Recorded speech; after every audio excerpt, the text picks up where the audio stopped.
Facts with Noobs. A quirky name, right? But it was more than just a name, it was a mission. A mission to uncover the truth, no matter how small or seemingly insignificant. That's what my YouTube channel was called. It started as a fun project, a way to pass the time and share my love for solving puzzles and mysteries with the world. I, Lena Martin, solved mysteries. Small ones mostly. The kind that made you chuckle or scratch your head in mild confusion. But they were important to someone. And that made them important to me. Like who stole the cookies from the school bake sale. It seemed trivial, but to the kids who baked those cookies, it was a big deal. And I was there to find the culprit. Or where Mr. Henderson's toupee disappeared to. He was the kind of man who took pride in his appearance, and losing his toupee was a blow to his dignity. I was determined to help him find it. But this was different. It wasn't a missing cookie or a misplaced toupee. It was something darker, something that sent a shiver down my spine. My phone buzzed. Unknown number. I hesitated for a moment, my finger hovering over the screen. Should I answer it? Curiosity got the better of me. I answered. A shaky voice whispered, "He's dead. They lied." Click. The words echoed in my mind, each one more chilling than the last. The line went dead. A chill ran down my spine. Who was dead? Who were they? And why call me? I had a bad feeling about this. A really bad feeling. Who was dead? Who were they? The questions swirled in my mind, each one more pressing than the last. I needed answers, and I needed them fast. And why call me? I had a bad feeling about this. A really bad feeling. But I couldn't ignore it. I had to find out the truth, no matter where it led me. But I was a fact finder, as my viewers called me. They trusted me to uncover the truth, to solve the mysteries that others couldn't. And I wasn't about to let them down. And facts were what I aimed to find. Every clue, every piece of evidence, no matter how small, was a step closer to the truth. And I was determined to find it. This was going to be my most important case yet. The stakes were higher, the risks greater. But I was ready to uncover the truth no matter what it took. This was my mission, and I was going to see it through to the end. The voice had given me one clue, a name, Daniel Blackwood. I Googled it. The search results were overwhelming, but one headline stood out among the rest. Daniel Blackwood, CEO of Blackwood Enterprises, found dead in his office. The news articles painted a picture of a successful businessman whose life had come to a tragic end. The police report said it was a suicide, a single gunshot wound, no signs of struggle. It seemed like an open and shut case, but the voice on the phone? They said it was a lie. They insisted that Daniel Blackwood had been murdered and that the truth was being covered up. My gut told me to dig deeper. There was something about the way the voice spoke, a sense of urgency and desperation that I couldn't ignore. I drove to Blackwood Enterprises, a towering skyscraper that pierced the city skyline. The building was a testament to Blackwood's success, but now it felt like a monument to his mysterious death. The air crackled with tension as I entered the building. Employees moved about with a sense of unease, their eyes darting around as if they were being watched. The receptionist, a woman with eyes that spoke volumes, gave me a wary look. It was clear that she was on edge, and I wondered what she knew. "I'm here to see Mr. Blackwood," I said, my voice firm despite the tremor in my chest. I needed to get inside, to find out more about the man whose name had become my only lead. She gave a humorless laugh. It was a sound that sent chills down my spine, a reminder of the gravity of the situation. "Mr. Blackwood is dead, dear." Her words were like a punch to the gut, but I couldn't let them deter me, and even if he wasn't, he wouldn't see you. Challenge accepted. I wasn't going to let a dead man stop me from uncovering the truth. I was going to find out what happened to Daniel Blackwood. I had to piece together the puzzle, to follow the breadcrumbs that had been left behind, even if it was the last thing I did.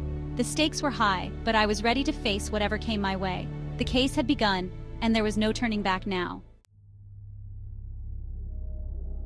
I spent the next few days interviewing people, family, friends, employees. Everyone described Daniel as a workaholic, ambitious, ruthless even. But no one believed he was suicidal. Something wasn't right. Then came the break I was waiting for.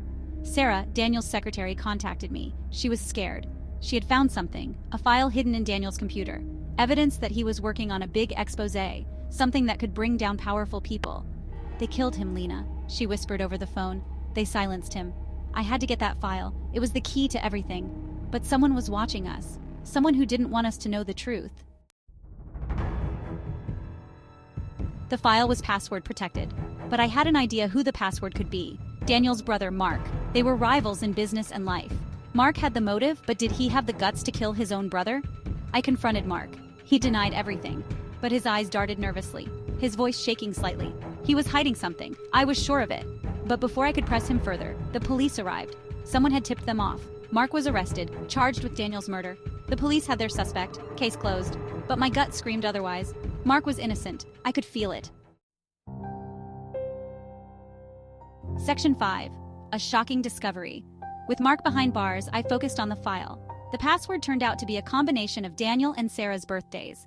Inside, I found damning evidence, but it wasn't against Mark. It was about a corrupt politician, someone with the power to make Daniel disappear.